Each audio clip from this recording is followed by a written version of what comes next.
Happy New Year, and thank you for listening to the Drums and Rums podcast. If you'd like to help support the podcast and our content on YouTube, become a Drums and Rums Patreon member, and please subscribe to the YouTube channel as we work to get towards 1,000 subscribers. Links are listed in the description of this episode. And thanks again for checking out this episode and all of our other past episodes.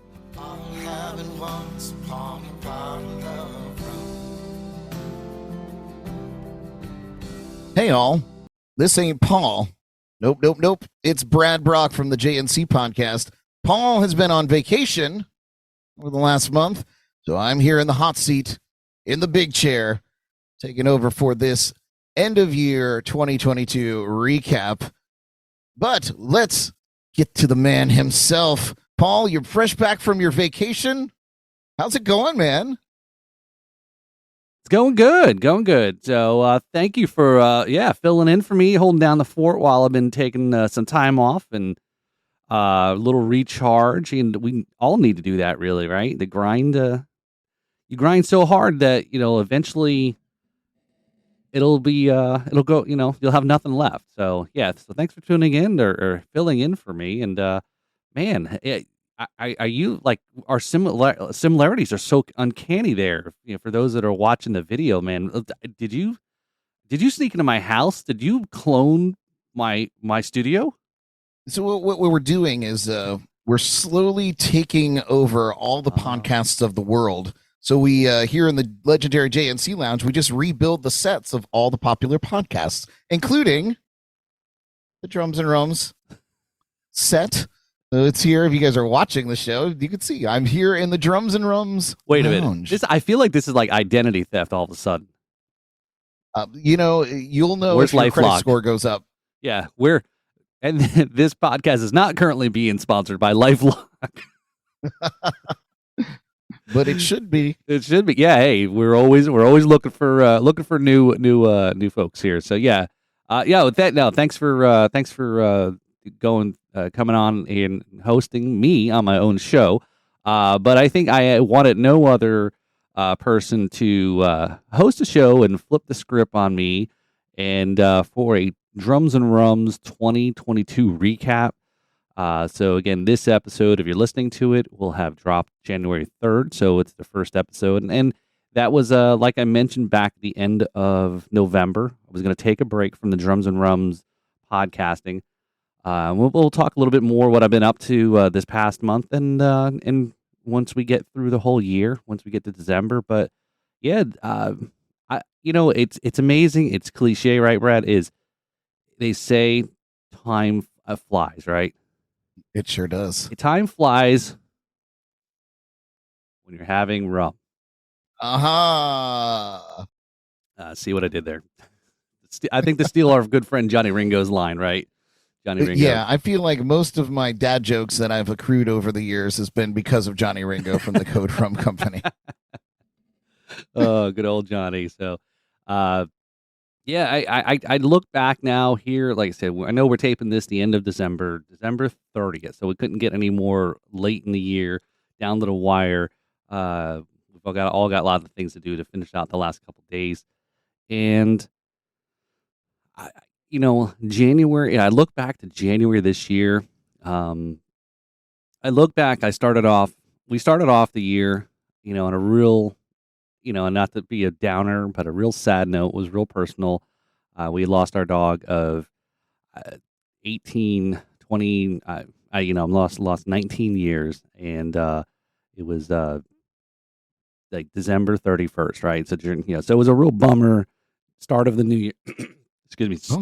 You're getting choked up, Paul. Yeah, choked up. Oh yeah, it was really tough on the family. Again, having a dog for that long, but you go through and starting the new year, and hopefully that wasn't for more to things to come. But January, it was kind of crazy thinking back and so forth. So I don't know. I mean,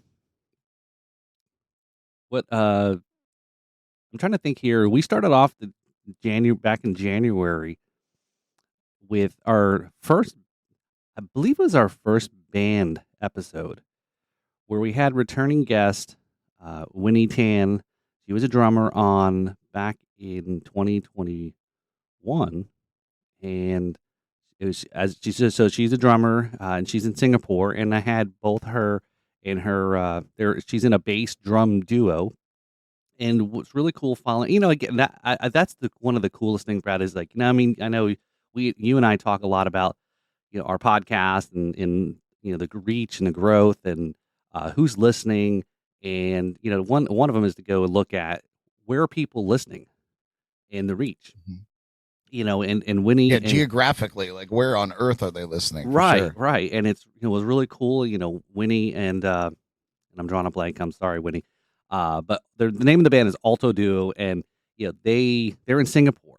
And talk about we talked about when she was first on was COVID and what lockdown meant in Singapore versus like here. Here we're crying about certain things, and to go to live in another country, see what it's like. But anyway, so Alto Duo, they had performed. Winnie had performed at the just recently. In this last few months was at the Singapore Grand Prix. I'm like, that is pretty freaking cool to have that on your resume that you performed at a grand, Formula One, race event. But yeah, so they were our first band on in Singapore, and super cool. And then actually had you on too there early in January there. That's true. You sure? Do you remember that? Oh my God, I do. I cannot believe that it was almost a year ago, Paul. And that was launching the second, was it the second or third season? You took a break too. We took a break because we were moving houses. So we were packing up our whole lives. It was kind of, the end of an era in our old lounge. Mhm. And to pack it all up and then bring it over to our new spot now, which I feel like is home now. We finally, it's all kind of come together. But Right. our studio was half together in January. It's really come a long way. It's crazy, man, to think it was that long ago, but I guess it was. Yeah, so you've been in a house nearly a whole year now. Wow. Nearly a whole year. Well, that's right. Yeah, you took the time off again. There's life outside of all these things that we do on the podcast or the video stuff we have, and life. And you guys took time off to move, and I conveniently wasn't around to help. So that's okay. That's okay. But it sounds like you don't want to move, so good. I've dodged that bullet going forward there. So yeah, at least until they kick us out of here. That's we're here until we have to go.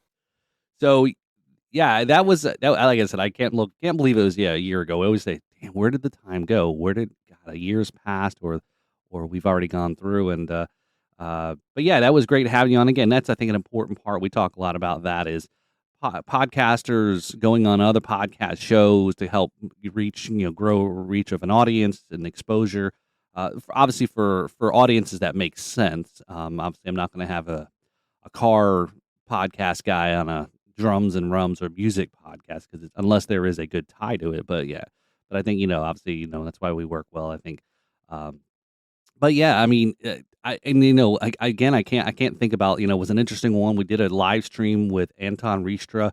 He is I'm going to probably mess it up, but trying to remember that far back is the great grandson of the guy who started the Havana Club, not the stuff you see here in the States, the Havana Club rum, but the OG or Havana Club that's still being made in Cuba. But check out that episode. Really interesting. It's a lot of history about how the Havana Club rum company started with Jose Arachabala, and that was really cool. Anton was in Spain. That's where they live, and the story about them starting up a new rum to honor their the founding of that company and the obviously the family. And that was a super cool episode. That was a live stream that we did. And yeah, that was the episode was really enthralling because it's one thing to have somebody that represents a brand to come and talk about it.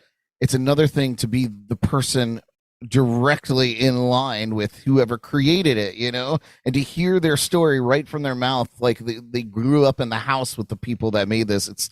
It was really, really fascinating. Clearly passionate about their product. You had a few guests this year. There it is, right there. There it is. Right, you had yeah. a few guests this year that are it was straight from the originators of these brands, and they were really, really captivating.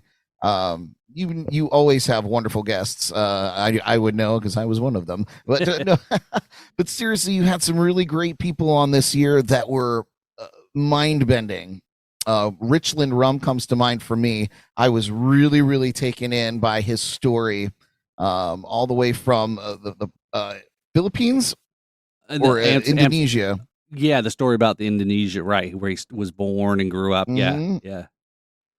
And yeah, the whole story with his grandfather talking about the different, ways to make rum, whether it's from the cane or from the molasses, and just that kind of inspiration. And then going from the fields to the bottle is just the whole process was fascinating. And he's so passionate and just genuinely loves what he does, and it doesn't skirt around how impossible it all seems. Right.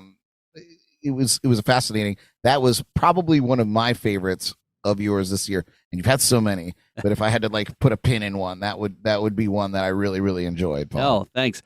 And that one was that was a part of one of the many trips I took.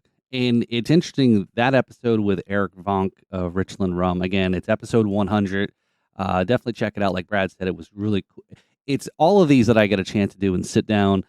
Everybody has a story, as we all, like Brad and I, talk about when we have guests on. Everyone has a story, and that's the job of us as podcast hosts, is to help draw the story out, and because people have got interesting things to talk about, and then for others that are listeners to really immerse themselves into that conversation to help steer. It's an interview, but again, you're talking about something that you're both very passionate in as the host and a guest.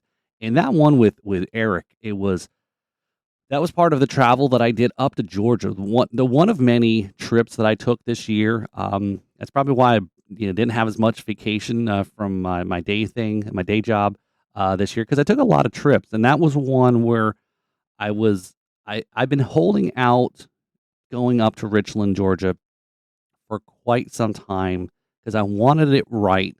I didn't want to just take a run up there. And, again, it's a little bit of a drive from South Florida. And I actually reached out to them very early, I think in 2020. Again, when I was first starting out, I think that summer, I knew I wanted to go stop in there. I knew I wanted to be all of these. Whenever I'm interested in a distiller, I more than likely I try to actually be in person, because I think talking to a distiller guest, and then we have a lot of rum guests, mind you, talking to a distiller, it's hearing their story, how they started, and a lot of these are all mom and pops. These are all there's no Bacardis, there's no large companies. Eventually, I would love to take a trip down to the islands and go to like Mount Gay or to Barbados, and really that talk about really sinking yourself into it. And but that trip was up to Georgia, was also, it had perfectly worked out, partnered with a episode 99, which was with Michael Outlaw, and he's a drum maker. And, so we talked about making drums, and we talked about his process, and it was super cool that week. And again, it was a quick trip up to Georgia, quick, back return, couple day trip, and then taping an episode. One day I'm living the true life of drums and rums. First, day one, I'm taping an episode with a drum guy. Day two, I'm taping an episode with a rum guy. So I'm like, what? And again, that's the other thing. I'm sitting on so much video that I haven't had a chance to sit down and process and get out there for folks. And hopefully, as I slowly do some of those things. But yeah, that episode 100, and that was actually, it's funny that you mentioned that episode too. It just happened to land. And Brad, I was out almost at that point. I was going to take a break in June and I say, remember all right. that, yeah. And I said, all right, we hit 100. Okay, let's take a little break for the summer, do some family stuff, summertime here in Florida. And it was one of those, I couldn't. That episode got some good traction, we talked again about the stats and got some really good traction, and people, and I was like, wow, okay. Like this month, it was really hard for me. Taking December, I think mentally I was really ready and prepared for it, and hopefully I don't drop off the listenership. But in the middle of the summer, I was like, I can't stop now. So anyway, yeah, so that was yeah, thanks. I was really looking for, again, like I said, I didn't want to do that one over Zoom. I wanted to come there. So again, if anybody's looking to hear more stories from a distiller's perspective, definitely reach out to me. If you want to sponsor, advertise, uh, subsidize, whatever the I's word is, to send me some monetary funds to help do these shows remotely and talk to distillers.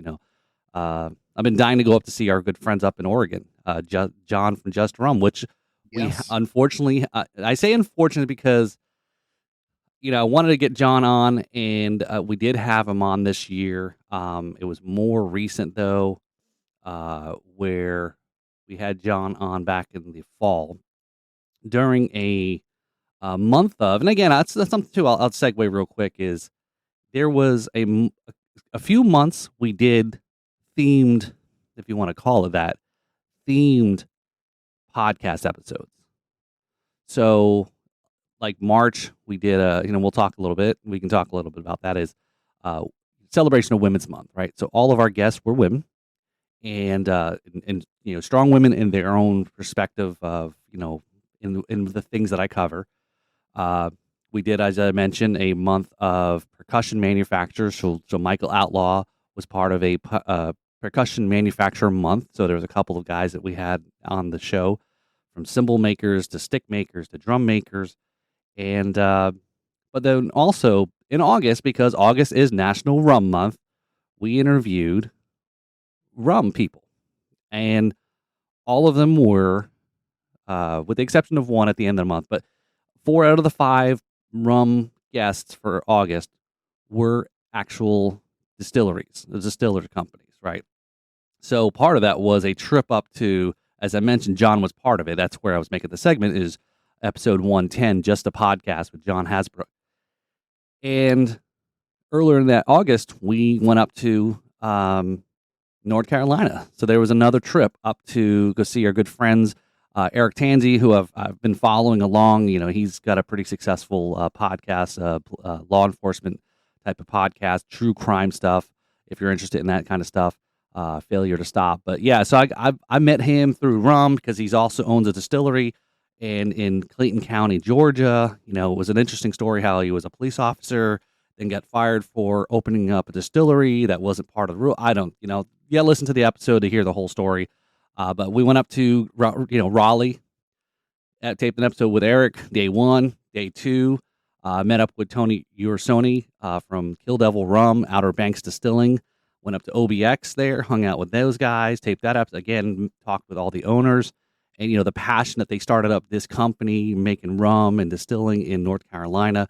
It was really interesting, and it's funny. That's a thing, Brad, is like it's of course there's a some level of confidentiality that, of course, I'm not signing anything, but it's a trust thing when when you're off mic and you're talking to people. I'm sure you go through a lot of that as well. Right, Too, yeah, man of your word. Like you just kind of have to.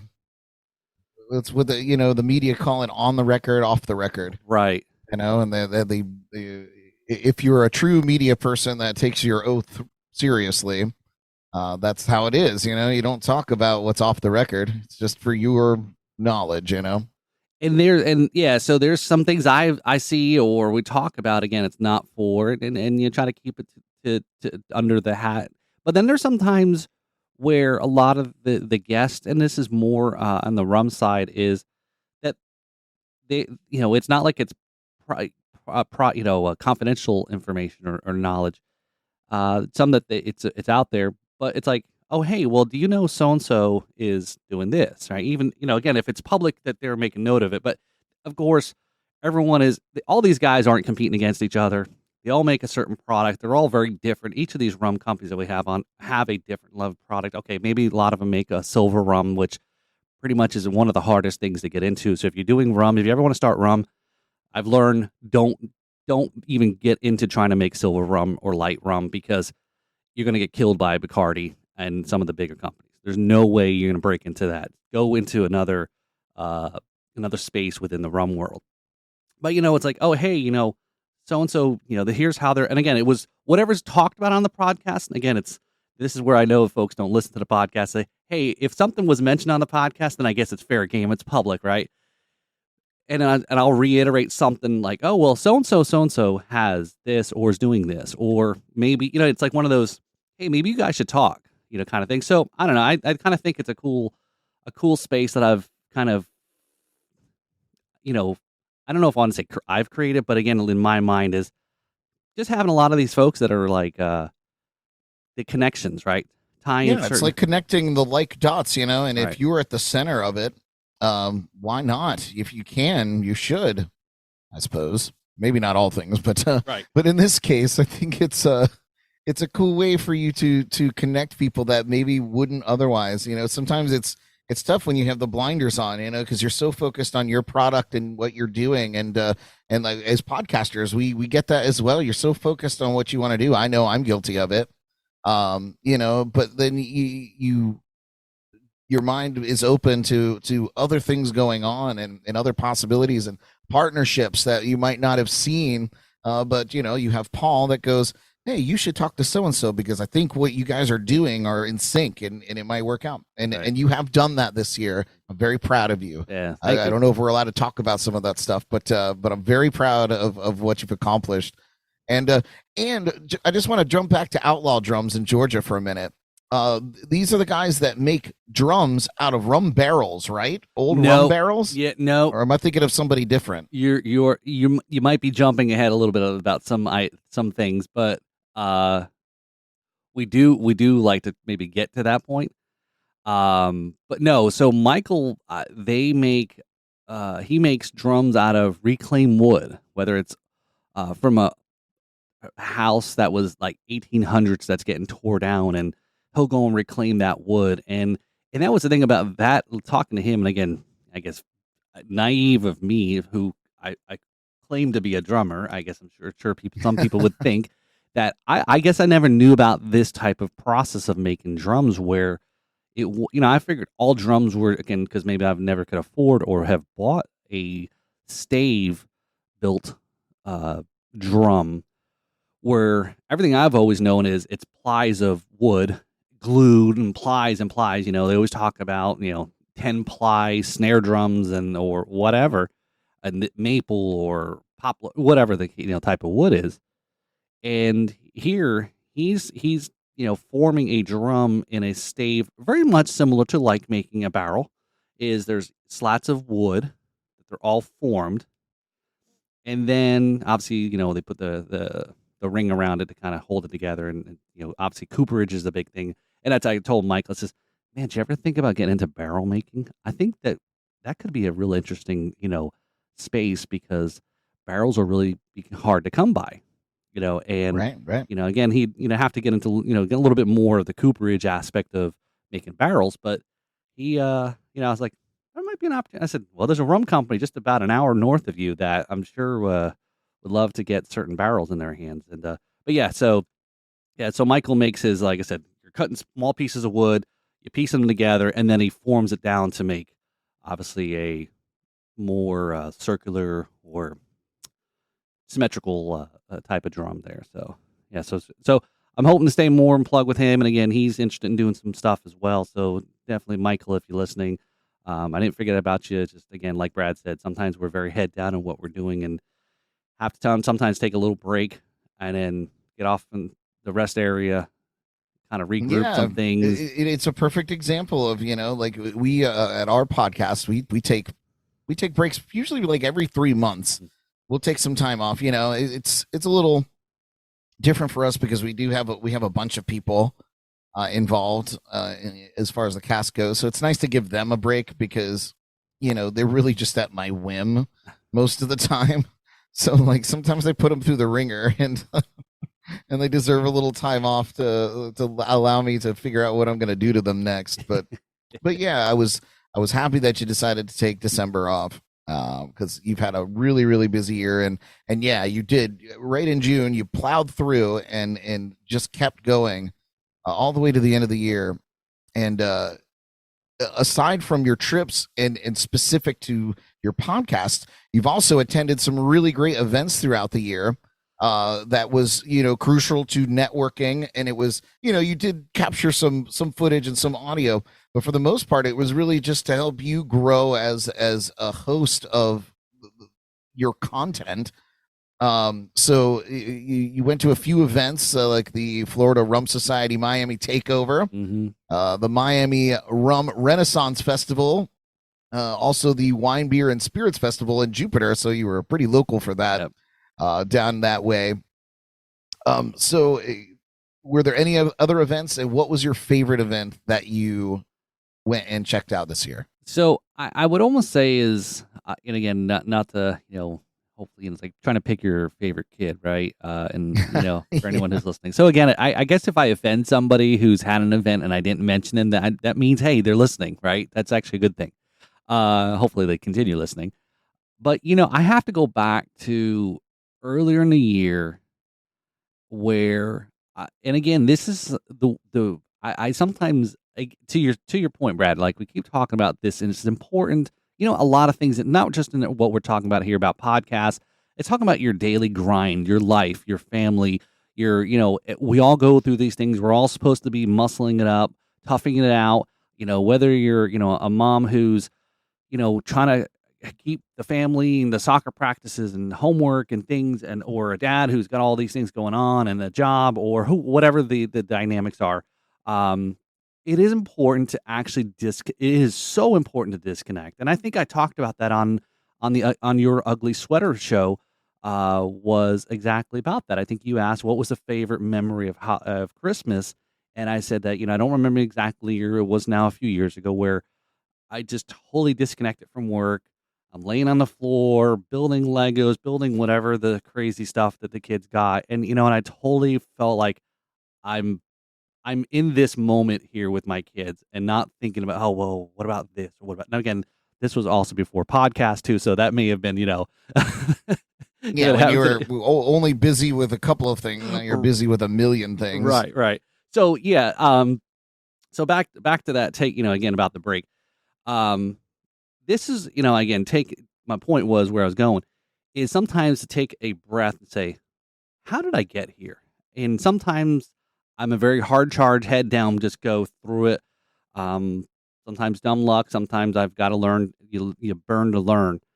It's like how I found out about this event was stumbling across, again, I have to say I have a love-hate relationship. I always say this with Facebook where, I've talked many times about being on a ban. I couldn't do events back in 2021 and got that all sorted out finally. And so that's my dislike. And then because something stupid.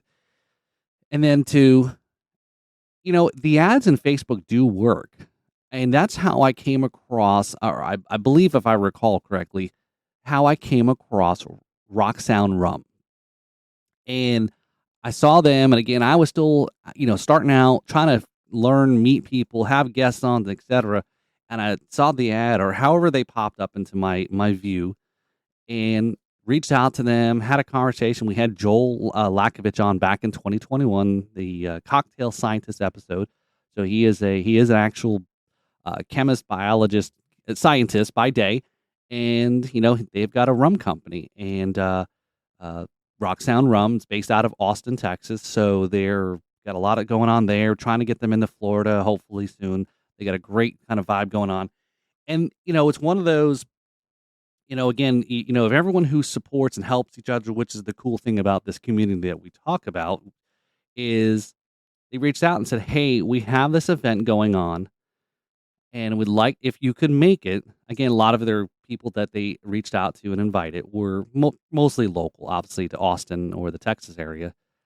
And they offered the invite, and I says, I'll be there.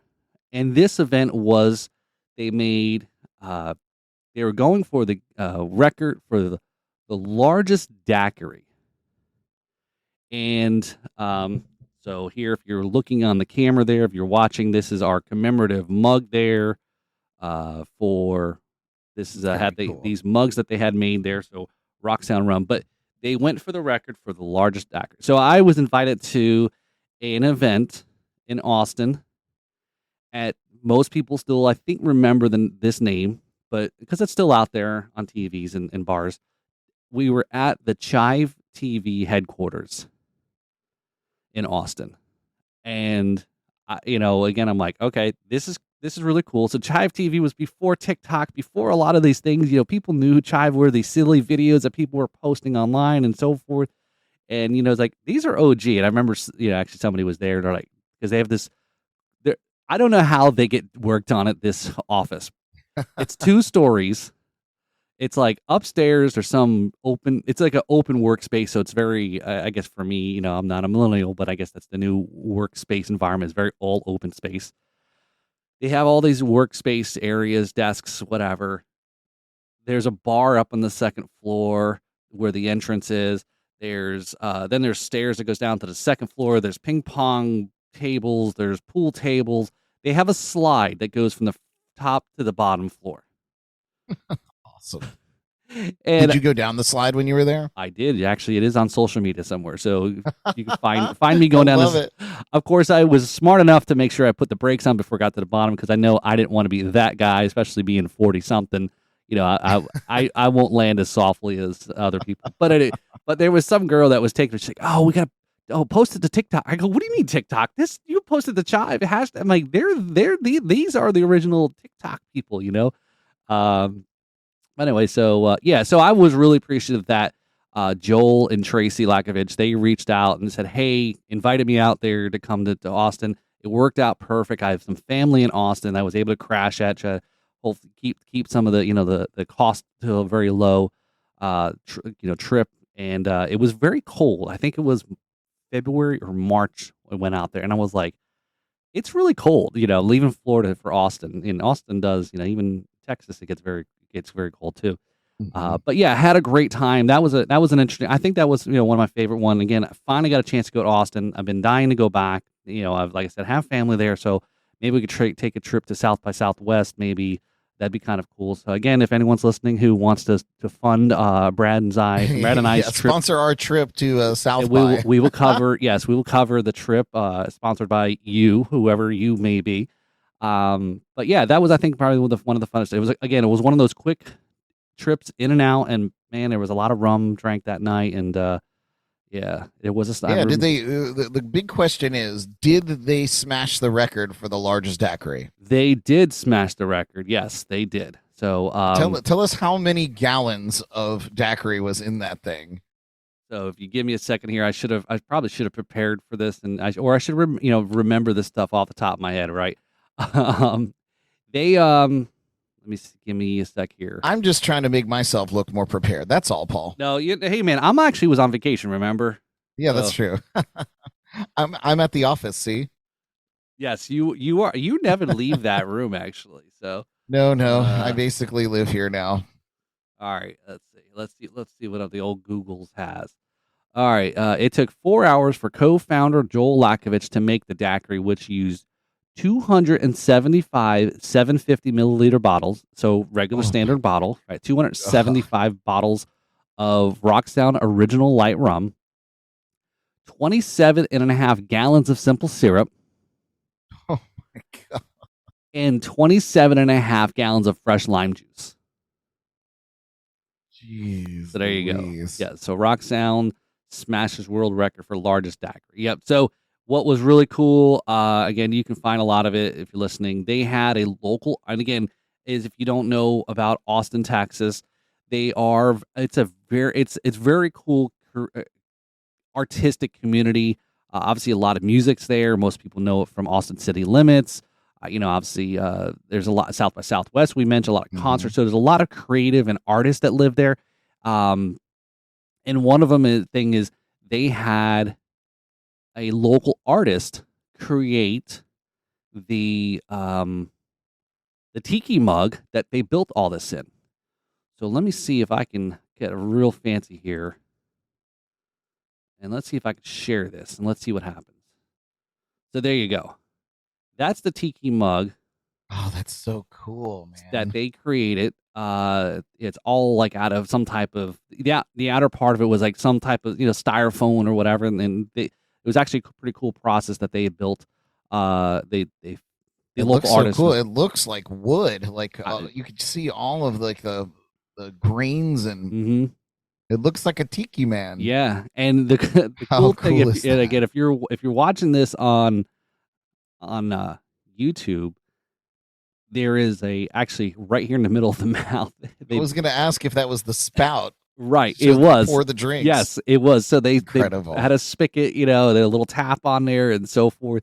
And so again, you see in the picture there, Joel's up at the top there pouring all the concoctions into the interior, vessel or container of all the mixture. So yeah, that was a pretty wild event. Again, it was all tiki, rock sun. Again, they've got a very cool vibe and so forth. So they're doing really good.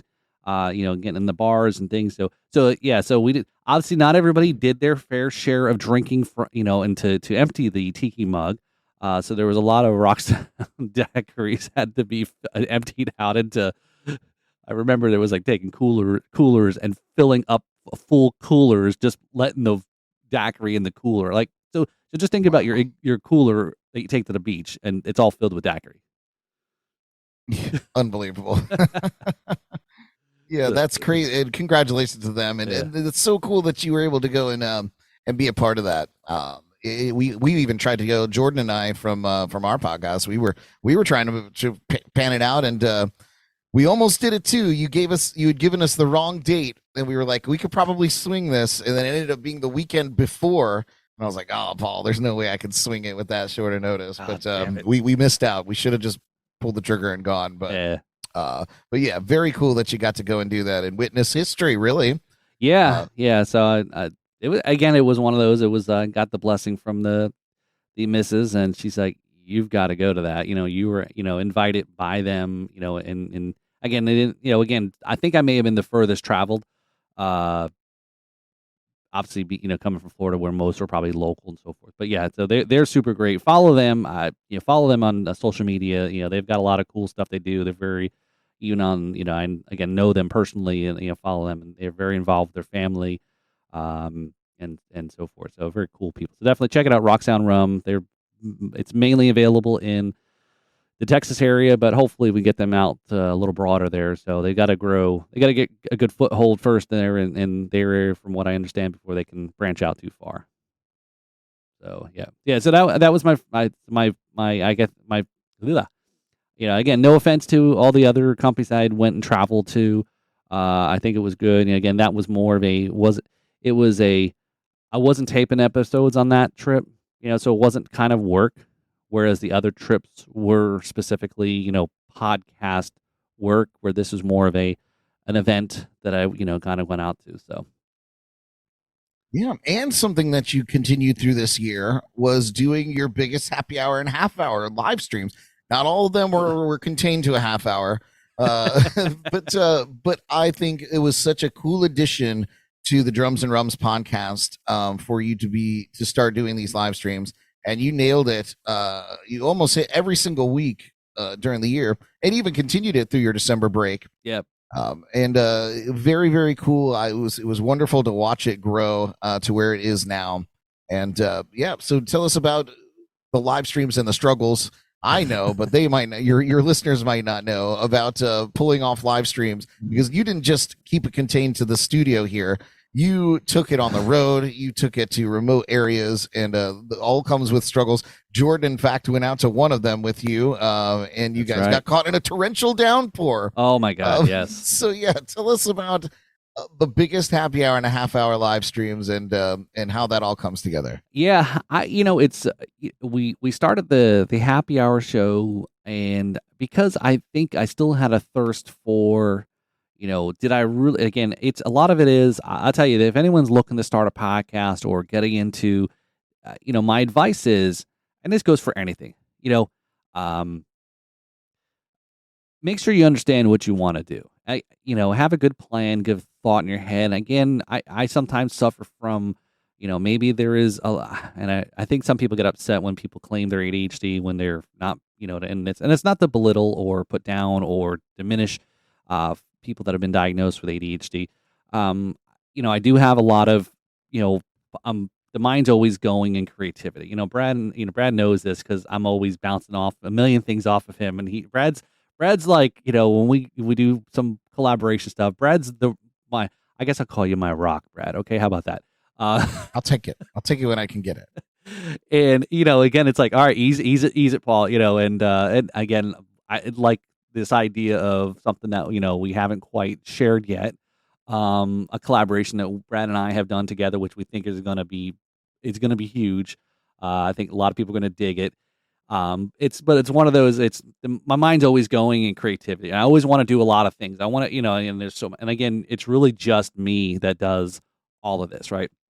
Because I can't pay anybody to really. Hell, I can't even get my kids to help me.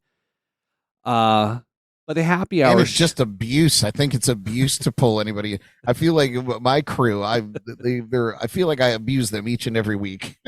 So I don't know. Maybe you can have kids, and kind of they'll eventually help you. And so the happy hour show was born out of that.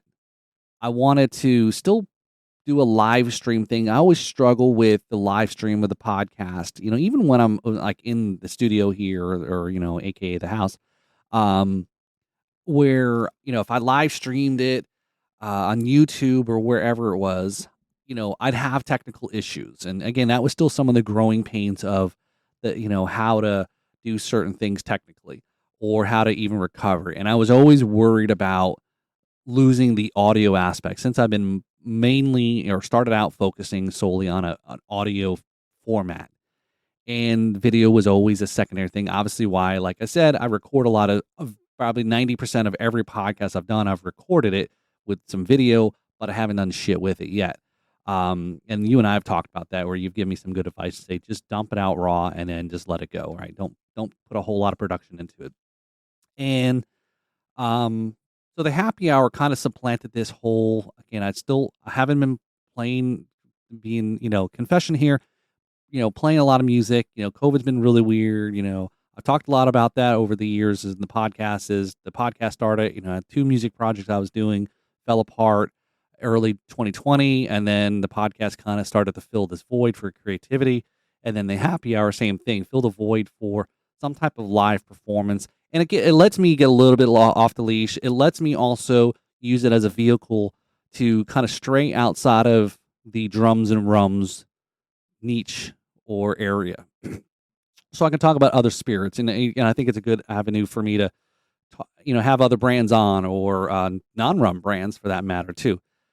Opportunity for promoting and so forth. And so the live stream started out, as Brad mentioned, kind of there's a little bit, every time a little bit more and more to try to improve. Touch my umbrella's like blowing around.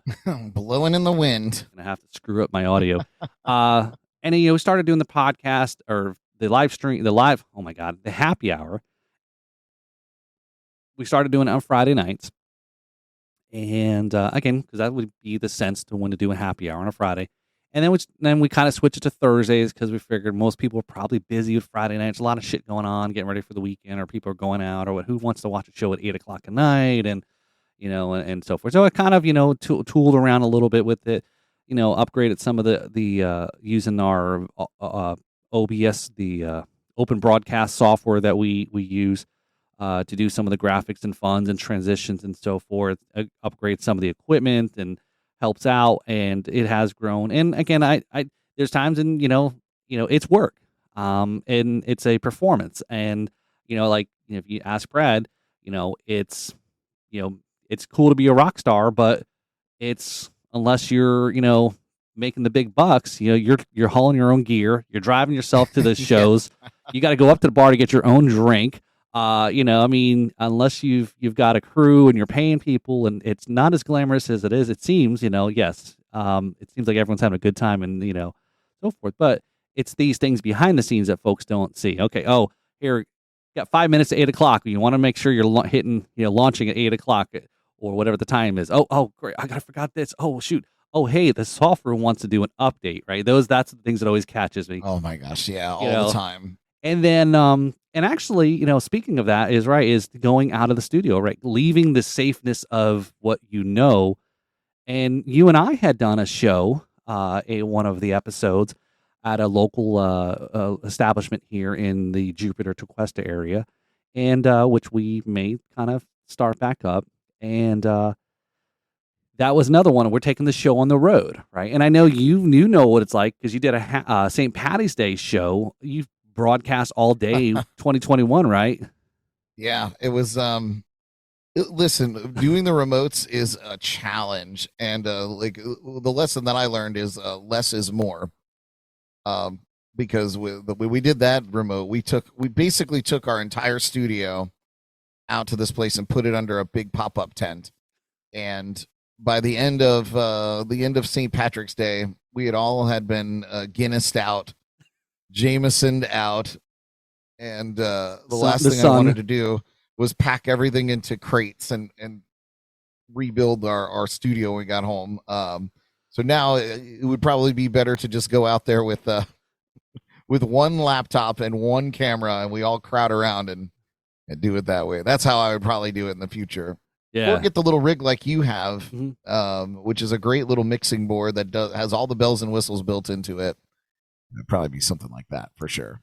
Yeah, and getting this Tascam mix for mixer board, it's designed for podcasting, and it's small enough.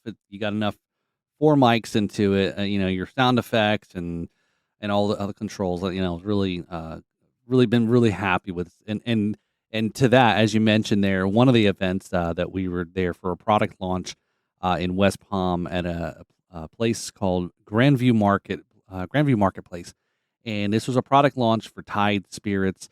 They have a rum and a vodka, and it was a product launch, and I'd gotten asked, and again, the way it goes is I had been contacted by their distributor. It's a local distributor. Again, if you follow the Happy Hour show, you've probably heard of them, is House of Wine, Beer, and Spirits. And Mario Perez is the owner, and he's been on the show, and he's going to be joining me at least once a month also on the Happy Hour. I think, we get a good kind of whatever you want to call it, vibe or whatever. Chemistry. There you go, chemistry. And chemistry. So they had their VP of the company had the way it went. The story goes is Kevin, their VP. I guess they distribute or supply wine to the place that we did the live stream that night at the Vintage Wine and Charcuterie in Tequesta. So he saw the live stream. I guess the owner, David, must have been also streaming it. He saw it on their page. And again, it's one of those, you never know how things end up going somewhere viral. And this wasn't quite viral, but Kevin reached out and said, hey, we'd like you to do it. And again, I wasn't quite sure what they were asking for. And again, I was small mind thinking it was just a perspective of a podcast because I hadn't had a distributor on before. But no, he's like, no, how about coming down and covering this and do what you did there? And thus, some of those remotes kind of started to expand a little bit more. I've tried to do some of those as well, too, with a smaller set of equipment. And even when I do podcasts, I'll take my smaller little recorder, my little Zoom recorder with 4 XLR jacks, and sit down like the one I did recently, podcast with the Rum Rats. Those guys I happened just to meet at the Miami Rum Renaissance Festival on the Saturday. I said, hey, would you guys like to tape a podcast episode? I'll come over to your hotel. I'll set it up. I keep all my gear, travel with my gear with me, just in the event for these things to happen. And, again, went very low tech, low style, guerrilla style episodes. But yeah, so we did that Tides event. And as you mentioned, Brad mentioned that it was, of course, beautiful weather all day. And except for this one spot of heavy rain went over West Palm at that time. And I'm like, you've got to be kidding me. It didn't rain all day. And now it wants to rain here this later in the evening too. And again, I had more gear out there, like the mixer board, the laptop, the cameras, the mics, all this stuff. And we couldn't have been farther away from the doors to get inside than ever. We were soaked. We were, I was worried about the equipment, and so things cleared up. They got the event back started up. Which was good. Again, I'm soaked, and I said I can't do what I was doing because of the concern of the equipment being wet and powering it up and so forth. So this is where you improvise. You drop back 10. You kind of assess.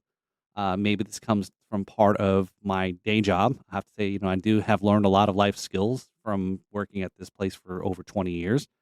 And say, all right, how do we pick up the ball?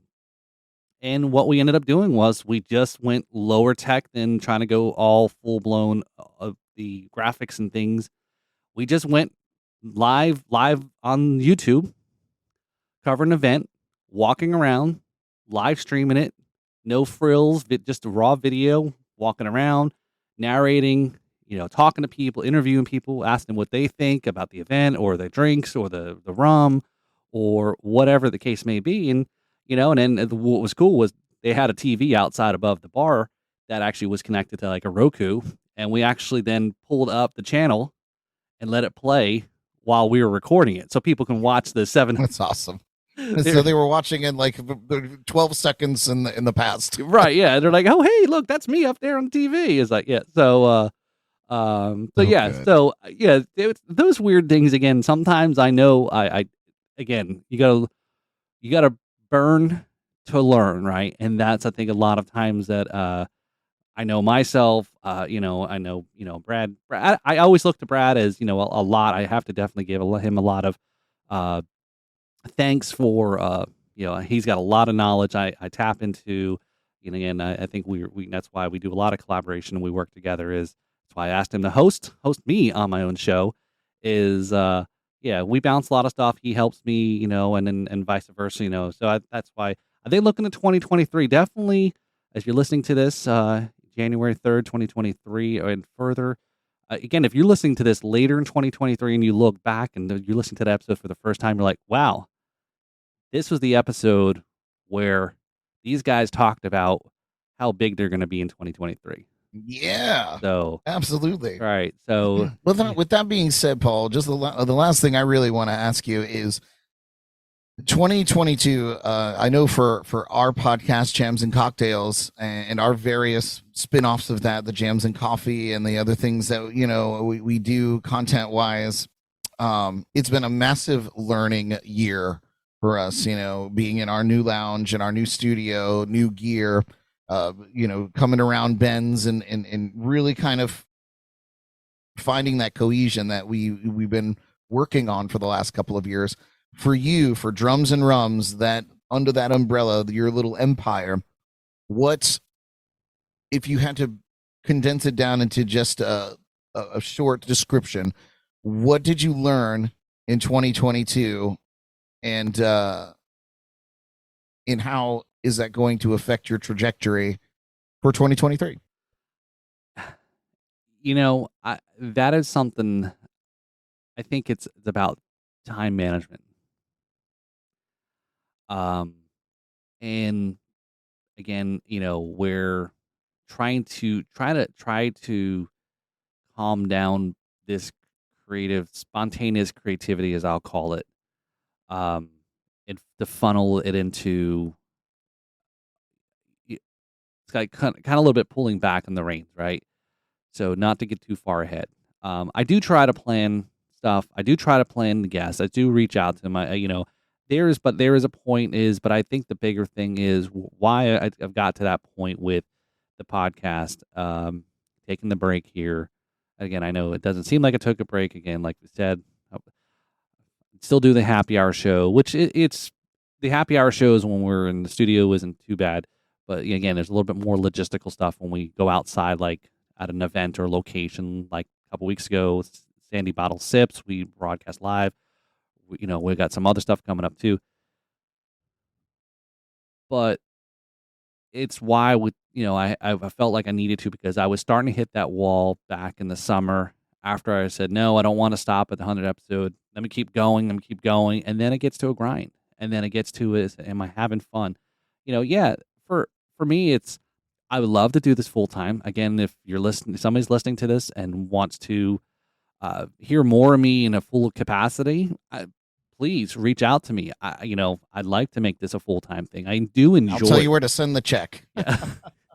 And I do enjoy doing this. I have fun. I have fun talking to people. People say that all the time. Sometimes my wife says I'll talk to a wall. Maybe that's next episode's coming up. I'm going to interview a wall. But I think again is taking that pause, taking that breath, and realizing, okay, I do need to break.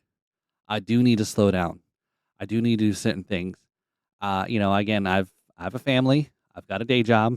I got the yard work. I've got the things, and again, I'm trying to fit it all in, and but at the same time, I have to also slow myself down.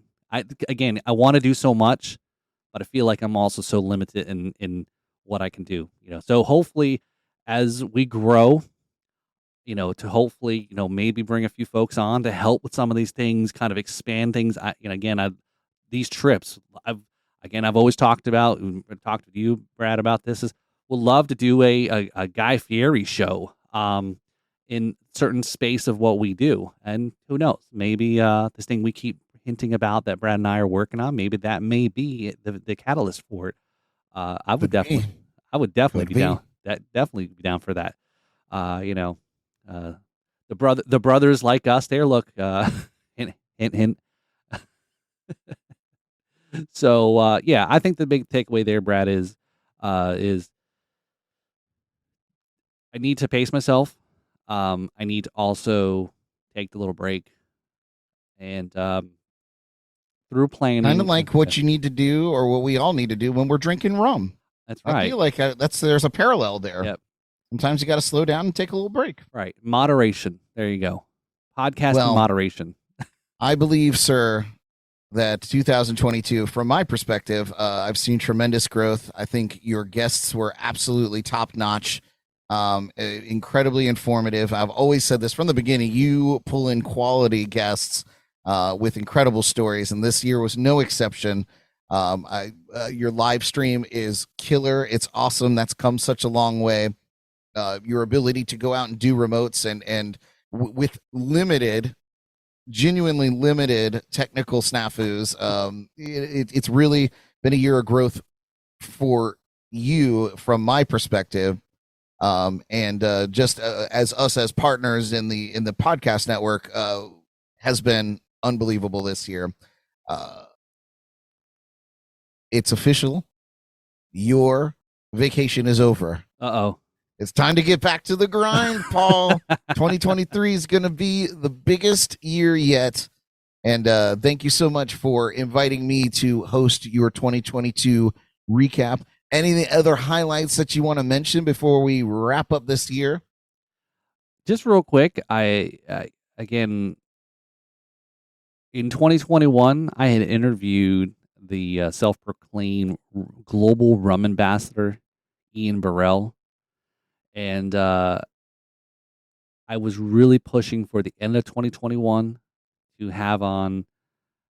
There is a drum equivalent of that, and but it didn't happen in 2021, but it did happen early in 2022. So go back and listen to one of the earlier episodes back in January, February. I had Don Familaro. He is known as the global drum ambassador. Look him up. You just got to type global drum ambassador. He'll show up.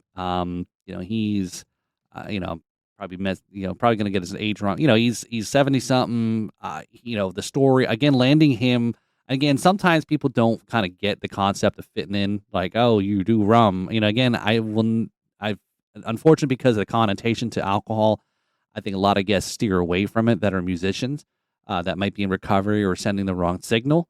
But yeah, I was again, it's one of those. That's the beauty is I not to say I overlook, but again, I'm always amazed. Maybe that's the better way is, again, the connections, the guests, and that's it all. Everything I've always tried to been about is making the connections and in a relationship with people and guests, right? I want to have that relationship. I want to learn more. I want to be inquisitive. And again, that's how I got Don on the episode was somebody I had a previous guest. I think it was Kelly Ray Tubbs. She was on.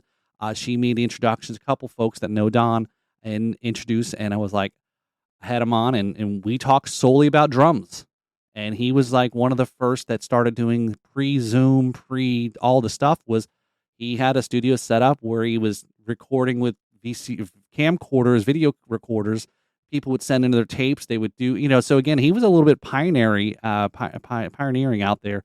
So anyway, so I think that was a really cool one. Again, I still do drum guest, and really some of those guests that I had on, a lot of people say, you do a lot more rum guest than drum guest. And I go, no, it's probably pretty close to 50-50. Yeah, truth be told, you had 16 rummers and 15 drummers on this last season or this last year, and then, others sprinkled in, you know what I mean? Other content and your recaps and things like that. But in terms of drummers and rummers as guests, it was pretty much down the middle. Yep. So hopefully in 2023, we've already had some guests lined up here to start off the year. We've already taped another episode where we had if you're listening to this on the 3rd, you're going to be coming up in January in this month, is we did a trivia battle with the girls from A92A. So again, another cross podcast promotion. We had a little podcast episode, and I graduated high school in 92. They graduated high school in 92. I had invited my friend from high school in New Jersey, Craig, on, a past guest also. He's also a podcaster, not in the particular space we do, but he's very versed in a lot of the music that when we were growing up. So we did a 90s, graduate class of 92 trivia battle. So hopefully we can, do more stuff with Erica and Tina. Definitely check out their episodes. I really enjoy it. They're about a half an hour episode each week. They get some great guests too. And I'm hopefully, again, this is one of those, I see something, and I know somebody within this network that I've been establishing, is like, hey, can you ask so-and-so if they'd be interested in coming on my show? It's like this pool of this network of potential guests. And one of them is coming up here in early 2023 is, if you go back to, if you're an 80s metals fan, the Bullet Boys are coming to Fort Lauderdale, and they had the guys on from Bullet Boys on their show. So again, it was like, hey, I'd love to do a show. Brad, it's on a Thursday, so I'd love to maybe go down there. Maybe we need to talk more about this one. We do a whole live stream thing and do the happy hour, interview the Bullet Boys, the guys, and so forth. Anyway, so I haven't heard back from Tina and Erica if that's going to happen yet, but it's stuff like that. It's the connecting and, building out this network of different eclectic people in different areas is really interesting. So awesome, Paul. Well, thank you again for having me come on and take over the hot seat right here in the Drums and Rums studio. the clone studio. I think I did a pretty good job. It's pretty legit. I mean, it looks just like yours. I tell you, if you send that screenshot there, maybe I gotta do a screenshot. Yeah, well, I'll send it to you and see if people say, "What the hell's Brad doing in his house?" Yeah, we're just redecorating. I liked your idea and I stole it completely. Next time I'm over your house or your studio, I gotta take a picture. There you go.